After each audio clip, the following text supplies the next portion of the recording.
Hello, I'm John Deeks and welcome along to the CCV podcast along with Andrew Lloyd, the CEO of CCV. We're joined today by Jackie Booth from Jackie Booth Consulting. Welcome along, Jackie. Thanks, John. Thanks, Andrew, for having me. Good to see you, Jackie. Thanks for coming in to chat to us today. First up, tell me about Jackie Booth Consulting. What is it you do and why are you here? John, I've worked in hospitality for over 30 years. For 10 of those years, I led a large award-winning hospitality business. And during that time, I was lucky enough to have incredible mentors and work with incredible colleagues. I had a privilege of leading a truly passionate team.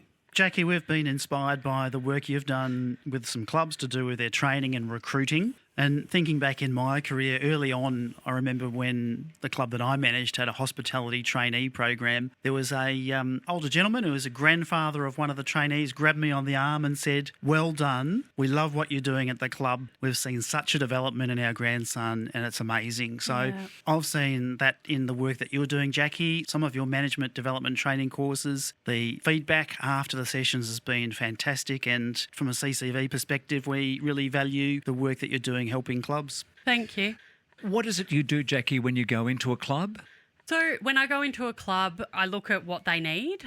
It's different for all clubs. You know, it could be leadership development, it could be training around customer service or conflict management or how to deal with customer complaints. I've worked with clubs that are brand new off the ground. I recently worked with a brand new club called Club Tarneet, and I helped them recruit over 60 staff, Wow. front of house staff. So how do they source employees from around that area? It was a really fun process, actually, John. We used a group interview. Mm-hmm. So we put an ad on Seek. We had over 600 applicants. And at that point, we weren't looking particularly for experience. It was more just get people through. And then we would look at those rare gems that we could find. We had about 30 per session. We explained what the club was about. We explained what their role would be. And we did a few group activities. And then we did like short fire interviews. And I sat with the management team afterwards and we reviewed every applicant. And the diversity that came from that was just incredible. And hospitality, personality, I've seen that along the journey. People that don't have the skills but have the temperament, they have the personality, and you think we can just train this person and mould them and they'll be a fantastic asset to the club and the organisation. I could see that in the work that you did at Club Tarneet when I visited just before you opened. So it was a massive pre-opening project in all aspects to do with the club, and it's a rewarding one also. Getting staff, retaining staff, rewarding staff. Yeah. What are some of the keys that you give to clubs to do all those? For me, it's based off strong relationships, being able to have really structured systems in place and having authentic guidance with your people. So be clear on what's expected from them and give them clear goals and targets to be able to work towards and offer them the opportunity for training. How much training do you have to give to the managers before you get to those underneath? I think it's important for the managers to undergo that training. It starts at the head, doesn't it? It absolutely starts at the head, and they've got to feel passionate about that. And it's the culture. One of our club managers said recently, people on his board have said at different times, we're spending a lot of money on the staff training. What if they leave? And the manager said, well, what if they stay? We want to have people who enjoy their job but get the benefits flow from that to do with what the club experiences from their knowledge, the professionalism and the customer experience journey. It's harder to employ somebody than to keep somebody who you've got who's great and keep them motivated within the circle. Oh, absolutely. I mean, it's so true. You know, what if you don't train and they stay, you know, as Andrew just said. But to have that ability to be able to succession your team throughout your business, and they know that there's that opportunity for them to take that next step, that they feel open and confident enough to be able to speak up and bring forward new ideas. How long have you actually been in the recruiting or that sort of area? I worked for William Angliss back in the day. I taught for them in hospitality. I'm a qualified coach, qualified workplace trainer, and I've been doing that for over 20 years. What have you seen differences from when you started to today and looking beyond? Look, I started in hospitality when I was 18, and I was reflecting recently with someone around this, and I'd come in, I'd do my job, I'd serve people, I'd have fun with friends, and I'd go home. But now the level of governance and expectation that's expected from our staff, and not just management now, it's expected from casual staff. They're expected to know and adhere to and willingly participate in what the club is being known for. Some managers just say, there's compliance overload, there's so many things we need to train people. What I found to be a good winning formula was to have some breakfast staff meetings in a section of the club where we could have plasma TV on, have some guest speakers, have some awards for people that had gone above and beyond and develop that culture. Just interested in your thoughts and take on how clubs can best train and continue that work with their workforce. I think there's no one answer. It's what works best for the club, depending on their size and what resources they have available. I'm a big fan of what I call in my training snackable feedback. So it's being able to be in real time, be able to coach and guide people, give them up-to-date information, have in books or folders within the venue information for them to read, and, hold the odd staff meeting or team building opportunity for them. There must be 2 or 3 issues that come up when it comes to staff. Probably the biggest thing is maybe a lack of clarity around what the actual role is. I find clubs that are performing really well have solid KPIs in place for their team. They're diligent with their training. They are not afraid to have conversations around what's expected of the team. Are some managers frightened of their staff or frightened to pull their staff up if they see a problem? Incredibly. It's a really good point. Yeah. No, I think they're just afraid to have that hard conversation. They're afraid of the fallout. Because the legals? Well, potentially even they haven't just been given the training to know how to deliver it in a manner that will be received. I strongly believe that people want feedback. I totally agree, and that's why we've partnered with Jackie to help us with some workshops, because we're not seeing that out of the TAFE sector right now. It disappoints me immensely that people come out and they're not job ready. Whereas in my day, you could be given the keys and as an assistant hotel manager, you knew what your role was, you knew how to do that job. I'm not seeing that in the current generation, which is really sad. What do you think needs to be done, Jackie? Grab your magic wand. I think it's really interesting. I think qualifications are important, and William Angliss did a great job of being able to build people and put them into the industry. They had programs that were on the job as well. So that was what I was involved with for them. So it was people that were within the business studying and working. And Andrew, for you? Look, I think the experienced trainers and mentors is really important. The experience that people gain over their career is really important, I think, as well. And part of these workshops is to impart that knowledge and get people thinking about what they're doing, thinking about standards, which is important. We're all nodding. I always like to say to managers, let's go out to the car park and let's look at their customer journey visiting the venue. What do you see? What's the impression that you're given? What can be improved? And I think that's something which holds people in good stead to always think that through. You forget to have a helicopter view, don't you? Yeah, look, and I think way back in the duopoly days, we had mystery shoppers and reports, which I think were good, and that's something that a small percentage of clubs still do today, but I think there's some definite benefit in that type of program.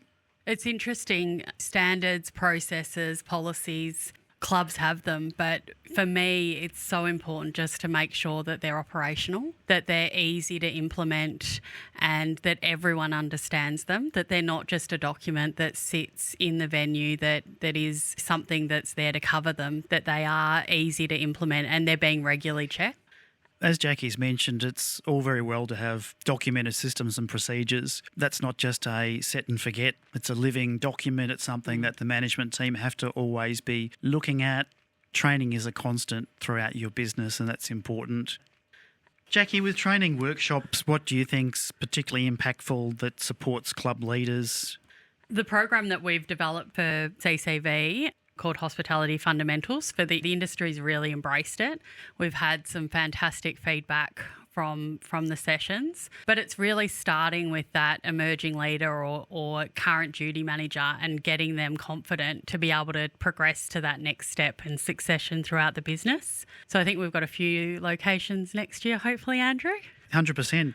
It's something that is most definitely needed. And as we mentioned, that coaching aspect of it and delving into that lived experience of how to handle different situations where staff may not have experienced that themselves is such a great tool and support for younger emerging leaders and supervisors. I really try to bring that through the training, because I think that is important, both from the participants' perspective. I think there's some really great stories that they can share with each other. But through my years of, 30 years in hospitality, I often joke that I think I could write a book on what I've experienced. I wouldn't joke. I think after 30 years you can. So, being able to give them real life practical examples of how we've dealt with different situations. So when somebody comes into hospitality having never been in it before, what do they expect? What is the reality? Hospitality is great fun, but it's hard work as well. When everyone else is out partying, you're there servicing our customers for peak periods and seasonal events. People come in thinking that it's great fun, and it is. Most of all, they make amazing friendships. Now, the most interesting, because I was at a restaurant at the weekend and I had to find the manager to say what an incredible team he had. And I always go and try and find the executive chef if it's a fantastic meal and thank them, because they're always forgotten. In Australia especially, we don't tend to acknowledge them so much. But also the staff. And I said to the manager, you have got a great staff. And you could just tell they had a fantastic leader. And he probably went and told them. When we get that amazing feedback and we can see that our staff have done something above and beyond, to give them that opportunity of reward and recognition, it pays back tenfold. Jackie Booth from Jackie Booth Consulting is our special guest today, along with Andrew Lloyd, talking about training and Jackie's role in that. I wanted to just expand on John's point. We've been so pleased that most clubs will tell us their food and beverage is going so well in the current economic climate. From our feedback, I think it has been clubs doing a great job to do with connecting with their members and also the loyalty factor. Do you want to talk just for a minute what you're seeing out there? Because it is the financial pressures out there for families is pretty significant. I read a book recently called Mentally at Work by Genevieve Hawkins, and she speaks about 4 key areas for resilience. The first one's around connection to self. The second one is around connection to others. The third is around curiosity, so learning. And the fourth was community. And how are we giving back, or how are we bringing community within our own lives to ensure that we're feeling rewarded by this? And clubs play such an integral part for both their employees and their patrons, being able to form that community and, give them a space that's safe and warm and welcoming. And, nothing makes my heart warmer than seeing a local walk into a club and being greeted by name. I was at a club recently and someone had not come in for a few days, and the staff noticed, and they rang the home and found out that he was in hospital, so they sent flowers. It's things like Wow. that. Good old-fashioned hospitality, isn't it? Making people feel welcome and at home is the 101. So tell me some other things that you do when you go into clubs. Firstly, I get to know their business. Each club has its own sense of individuality. So it's important for me to be able to find out what it is, how I can best help them, and how we can work together or partner to work through whatever it is that they need me to work through with them on. When you do workshops for CCV, what are the headlines? The recent workshop that we have been running with CCV has been around being able to build confidence within the duty manager supervisor level. I've had some assistant managers sit into the group, and interesting enough, next week I've got a chef sitting in. We're focusing on how to have those conversations, how to lead a team, how to understand our own leadership styles. And for me, it's around them being able to recognise what style they need to bring to what situation. But we also cover things like governance, we cover financials at a very base level, because we need to be making money to be able to give back to the community. Interesting you should say about chefs, because if there's any time you need a team that is working in a cohesive manner, it's in the kitchen. They're often forgotten, John. Yeah. They are. Sometimes they are under immense pressure to get, multiple dishes out at once. So I've run multiple courses with chefs, head chefs, sous chefs within the course, and they've always been really willing participants. I think it's a great point. Sometimes there's teams that are a little bit forgotten, and the same management fundamentals and the human resource techniques to get the best out of your team and to support them is most definitely really important. Andrew and I were recently at a golf club, and when we arrived at the club, there's a massive amount of people who are out there working the greens and so many other... It's not just front of house staff. So how often do you get to talk to those who aren't front of house but integral to the club's success? If I'm working with a club regularly, on a regular basis, I make a point of getting to know all staff. The staff are on the ground, they're experiencing what needs to be experienced. They're the ones that are able to give you the feedback, what's working or what's not. What about volunteers? I haven't had a lot to do with volunteers, but Andrew? Yeah, look, I think it's important. A lot of people forget about volunteers the same as staff members. The induction, the training and the support is really important. It's not just saying, oh, you've got these gardening jobs to do, here's the chainsaw, knock yourself out, because that used to happen years ago. In today's world, that just can't occur. So you need to treat the volunteers like the staff. Your duty of care is the same.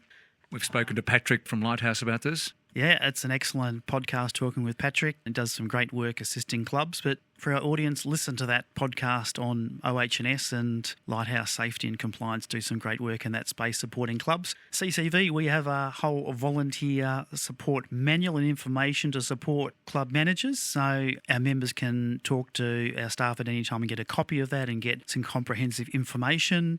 And also remembering that you need to have the appropriate insurance policies in place to cover your volunteers as well, which is sometimes smaller little regional clubs don't think about that aspect of it. When I think volunteers, what comes to me is our boards in clubs. Mostly they are volunteers. They're people that are giving up immense amount of time, depending on club's need at that specific moment. And they're doing it for the love of the club, the love of giving back to the community. Jackie, I've got a question for you. When you go into a club as a patron, or you go into a hotel or anywhere, do you work? It's really funny, John, because my husband now makes me sit with my back to the room when we go out for dinner, because I literally can't stop looking, and I'm so passionate about this industry. I just sort of jump up and go, no, don't do it like that, do it like this. Well, I notice things. Like I notice that customer that's waited an extra 30 seconds at the bar and hasn't been greeted by the staff member because they're busy serving someone else. And those are the things that I focus on in our training specifically. Me too. My wife now just kicks me under the table. Well, Jackie, thank you so much for coming by the CCV office here in Melbourne. Andrew, it's been most instructive, and Jackie's a great attribute to all the CCV club. She is. She's been doing some great work with the training courses, and we look forward to delivering more in 2025. So thanks for joining us, Jackie. Great work, and we appreciate the assistance you're providing to club duty managers and emerging leaders to help them in their journey in managing clubs. If someone would like to know more about Jackie Booth, I'm sure there's a website. It's jackieboothconsulting.com. Thank you so much, Andrew. Absolutely loving the opportunity to work with CCV Victoria. Great to see you, Jackie. Thank you. And thanks to you, John. Pleasure, my friend. And we'll look forward to speaking to you and having you listen to our next podcast here at CCV.